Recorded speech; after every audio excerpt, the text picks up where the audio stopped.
I think for me was really back in 1985 when I started the company. That I was, again, as I said, I was working in a creative setting. And so I was very lucky in that I had all of those resources available to me. I was working in a theatre space. We had costume designers, lighting designers. We had people who were professionals in the creative industry. So I had all of that support when we kind of decided we wanted to develop a performance company. I guess I'd call myself a dance appreciator, dance supporter, promoter, and I've been involved in dance from very young, actually. But when I hit, I'd say when I was in my younger adult years, I started getting into African dance. And I started when I was living in California. And then from California, I moved to Europe. I got very much exposed to African dance, and I got used to taking classes on a regular basis. I also moved to Abidjan. I was there for a while, and I danced quite a bit while I was there. So when I came to the UK, I realized that some of the styles that I was used to dancing, because I had been dancing quite frequently there, I wasn't able to find when I got here. So I decided to sort of put something together and start, because I had met so many of the teachers at the time, and they all would call and say, well, you know, do you need us to come over? Do we need this, that? So that's how I sort of started Feel the Rhythm Productions. So again, I mentioned we have these companies. A dancer's lifespan, if you're really lucky, you know, is a good 10-year time frame, 15-year, like if you're lucky. And then you get in there, you perform, and then what happens after your performance life? Where do you go next? Many of our dancers always talk about wanting to stay within the field, but they do not have the knowledge or the wherewithal, particularly in the business side of the performing arts. Let's also ensure that you have those other skills, those other applicable skills that you'll be able to utilize as you, you know, through your matriculation within a company, or, you know, your performance career within a company. And that just makes it all the world, it just makes it better. It makes it better because now you're able to continue. And we've seen this with a number of our artists who are able to make that transition from being perhaps a principal dancer, opening up their own company, or joining another company in an artistic capacity or an administrative capacity to carry work of our organizations. I'd like to start with our work with Pulse Studios. Pulse Studios is a production and media company based here in Lagos, Nigeria. Pulse Studios was officially inaugurated in 2011, but we've been around. We're doing trainings and teachings at schools and trying to, generate new talent and new voices for the industry through the school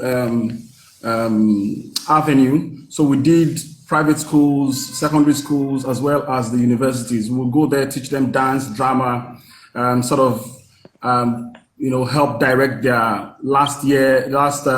final year performances and all of that. So we did that for 5 to 6 years before we officially launched Pulse Studios. And that's always been the conversation. One of the things that we like, that's why creating the platforms and creating opportunities, I'll talk about the Black Space Symposium and how important it is. It's a platform that we created to highlight creatives and professionals, artists within our local community, but it's also it's a hybrid space, so it happens online. And the whole entire conversation is about trying to pull as many people from around the world who see the same vision to come and share in the discourse or be a part of a panel and have that dialogue. Because to solve this problem, it's going to take all those people to do it. It's a global thing, Anti-Blackness is global. it's not something that racism is something that's it's its own pandemic. It exists all around the planet. So it's something that collectively we all have to be a part of. And so I think that what our goal is to be like, hey, to wave a flag in our community locally, but as well elevate the platform to where people across the globe can also hop in the conversation and be like, hey, they're also having the conversation over here. Because it's so empowering to know and loving to know that there's somebody else out there like you trying to do the same thing. Because a lot of times you feel so siloed and isolated, because this taking on this isn't a glamorous thing. Yep. It's not something that people would like flock to and be like, oh yeah, let's, you know, it could be very difficult and like and stressful, but like ultimately it's worth it. I think you got to understand that a lot of these mechanisms are for commercial purposes, so they're embracing it from a commercial lens. So if you're doing that all the time, all they want to know is how many people are following you, who's following you, what, you know. But it's also about what's being said, because you know, and we also and also we're a communicative people. We, you know, if one thing COVID made me realize is that we need each other. Like what people are missing, the reason why you're getting, you know, these illegal raves and people being fined £10,000 is because they've missed being around each other. For real. And you know, I mean, the advantage was we were closer, you know, to our families, our immediate families. But the disadvantage is that, you know, how we evolve as people is that we have to mingle. We have to mingle with people who are not like us. And so I think what social media does at its best is it opens you up to people like you, but also to people who are not like you. At its worst, it can be very sterile in the sense that, you know, you're only looking for people like yourself. So you can create any community you want in social media.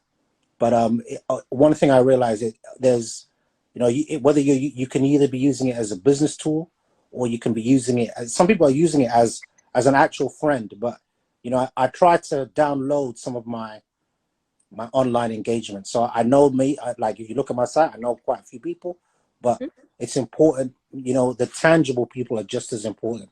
And sometimes we can be scrolling through our phones, not knowing that the person you want to talk to is right.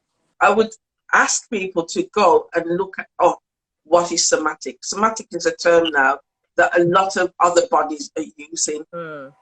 Soma, it's body and mind. It's the integration of the body and the mind, you know, in that way. And then you had somebody named Thomas Hanna. There's a lot of other people, Martha Eddy, who, you know, I'm doing some work with her, training with her at the moment. But she was the one person actually turned around and said what I was doing as an African dance was a somatic practice. And, you know, she's white, but she was the first person to actually say, well, what you are doing is this.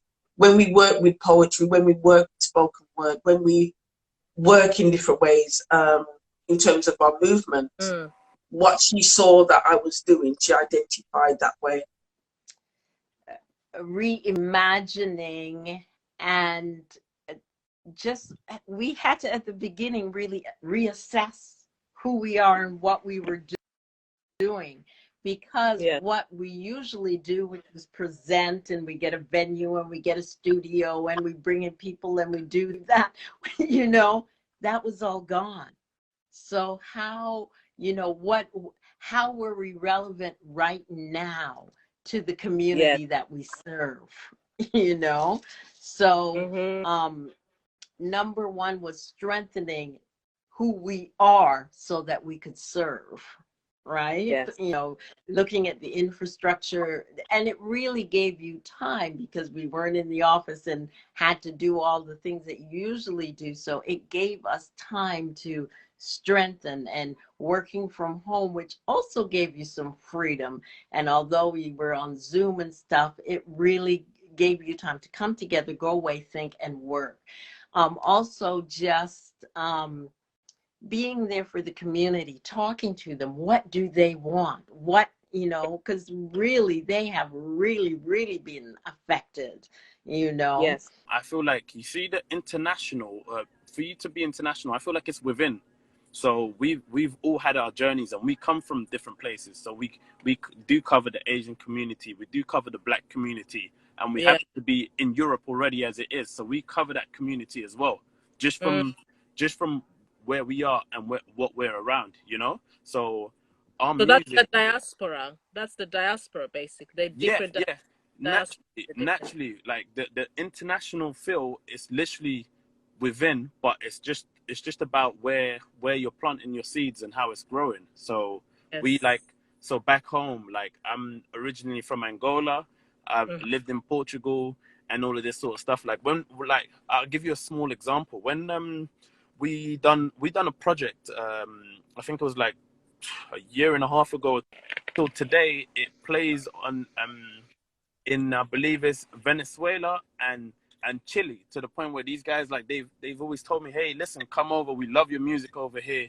Like Portugal, it plays in Portugal, and it's like, because it's got the Portuguese swing to it, so all of these places where they listen to that sort of sound, they naturally connect with it, you know, and that travels. But then it's like, that's the least to say. Obviously, like Wild Boy, he's from Nigeria, so you hear a lot of stuff that goes there, and the radio might support over there. Then we have like big relations in Sweden, like, which is people that we connect with. Like, we've been connecting for like 2-3 years now, and we just build everywhere we go. We build. We're like a bright spark in there, and like I said, the international is within, and that's how we carry out. So that's part of our journey. For the narrations, I was thinking along the lines of, because I've always wanted to be a voice artist. My wife knows I like to mimic things, mimic people, all sorts of accents and things. And when I realized that there is a very big opportunity in audiobooks that has not been, like, audiobooks from people of African descent.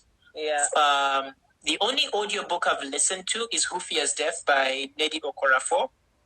And so I was like, that is an opportunity right there. And that is something I could do when I'm not dancing, when I'm not making my films. It is something. And also you have all these set books for literature in school, like those are the examinable. No one's reading them, like no one's doing audio versions of that. And it's so much easier to consume that as opposed to reading all the time. So all those are opportunities that had not been considered before. I mean, I listen to a lot of audio things, podcasts and things.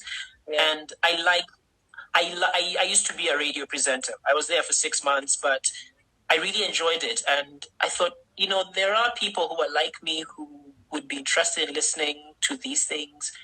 So it's about just seeing what opportunities are out there for me based on what I'm interested in and taking that on. And, you know, my friends gave me those pieces. I narrated them, and I thought, you know, I could parlay that into something that could bring me some money, which I could channel into something else, you know, and it's still at its infancy, and it's more of a proof of concept, and who knows?